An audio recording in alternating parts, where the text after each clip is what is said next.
In a recent article, Bungie referred to the next saga, saying it involves forces that shape the universe. This has some very interesting implications given some recent lore surrounding the darkness, light, and mysteries before time. Today we dive through some new lore and discuss who or what these forces might be.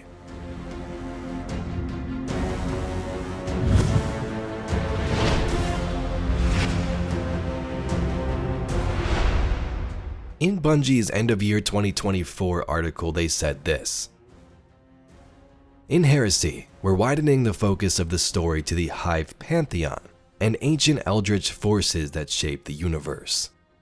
The events of Heresy close the door on the Light and Darkness saga and act as a prologue to Codename Frontiers, where the Guardian's purpose in the next saga starts to take focus. So that gives us a couple of things to think about.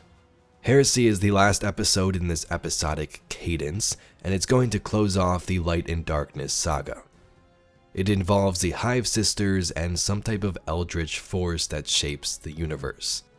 To me, this sounds completely different than the forces of light and darkness that we are used to. They clearly separate it here with this new title. The Frontiers Vidoc also mentioned this eldritch force is opening new doors, creating powerful mysteries, and it's what leads us back to the Dreadnought. So what could this force be? Is it something like the Winnower? Some people believe the Winnower is essentially this force in the universe and may not actually be a physical character. And to be honest, we don't really know. Bungie changes the story all the time, they can do anything. The Winnower could stay this force in the background that sometimes speaks to the Guardian, or it could emerge as a next big bad villain, we don't know. What we do know now is that there is a distinction between Winnower and Witness, and that this Winnower appeared a lot in the Final Shape and New Grimoire Anthology lore. It could also be something completely new, which would be fresh and a nice change. But the fact that this involves Oryx's Dreadnought is interesting. Oryx did speak to the darkness. In the Books of Sorrow, he contacted the darkness and learned the power to take. Given the Witness is the creator of the Taken and power to take, we believe that it was the Witness. Then Oryx said, "Now I may speak to the deep, the beautiful final shape. I will be king of shapes. I will learn all the secrets of our destiny." His speech to the deep is not recorded here, but it is known that he returned and he said, "Now I am Oryx the Taken King, and I have the power to take life and make it my own." So that was always assumed to be the Witness gaining the power to take. Marisov told us that the Witness is the master of the Taken. But this doesn't mean that Oryx didn't speak to other forms of darkness like the Winnower as well, or learn from it like we have through the lore. In Unveiling's Patternfall card, the narrator says this: "They are not all mine, not in the way that admirers such as my man Oryx are mine, utterly devoted to the practice of my principle, but some of them have, nonetheless, found their way home." So that there clearly sounds more along the lines of the Winnower. My man Oryx doesn't sound like something the Witness would say, although that would be pretty goofy. So what this force is remains to be seen, but we also have new lore from the Penumbra Anthology, and there's a couple of different interesting entries. One of which is this first card titled On the Witness, where it appears a hidden agent contacts their friend, discussing the creation of the Witness, its homeworld, and its ultimate goals. "My hidden friend, the neonate worm Asa, she spoke to the Guardian, and this was what she imparted. Look to the place where the Witness formed. An exhausted world, made so long ago that even silicon was a luxury. This is where the hunt began. The Traveler graced that world, but it wasn't enough. Those who lived there saw a creation born to die. They wanted it to mean something. It had to mean something. And if it didn't, they would make it mean something. For, in their view, to make something was to understand it. I understand this impulse too well.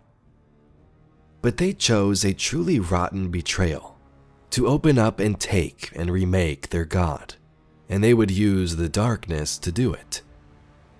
Finding no meaning at all in the act of creation, they decided that the only place left for reason, intent, and consciousness to reside was in the act of elimination.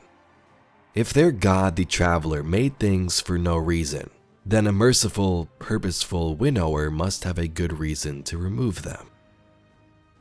In mimicry of this belief, they winnowed themselves down to a single awareness.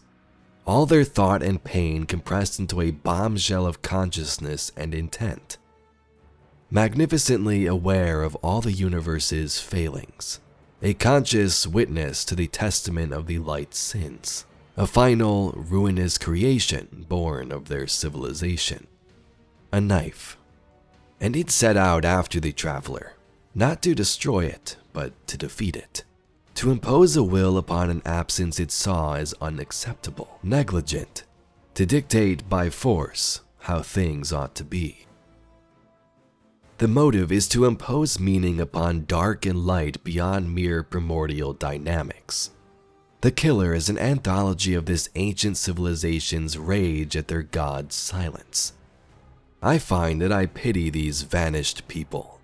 But if all the cosmos turned inward, as I turned inward for a while, as these people turned inward forever, then we would all be alone. Yes, it is awful to face loss, but we must keep cooperating in the face of all extinction, or there can never be anything better. This is all I know. So let me know in the comments down below who you think the writer of this lore card is. It's addressed to my hidden friend. So the first place my mind went was someone involving the hidden. Maybe Ikora Rey, Eris Morn, or perhaps someone like Chalco. Let me know what you think. Eris Morn also has her own entry where she discusses these forces in the universe. Friend, I write as a woman changed. My recent contact with the darkness was as formative as my long ago rebirth in the light. So after all this, here at the end, I will say, do not ignore the changes we have endured, and do not disregard the difference between the light and darkness. It is not vanity for me to acknowledge that I have unique insight to impart. I have witnessed darkness in all its forms, in all its terrible pain and contortions, and all the violence it inflicts. But despite this, and above all, I see in it the aches and yearnings for a more complete world. There is collapse and indistinction, but also there is preservation, not stultifying, but vital. This is what I have learned. We have harnessed the darkness because it bears harnessing. It has yielded the fruits of our future, nurtured against great opposition. Every boundary invites transgression. We are not beyond our own affronts, which have inevitably changed us. That is not weakness, or folly, or failure. I maintain that balance is not equity. I do not accept the darkness in the same terms as the light.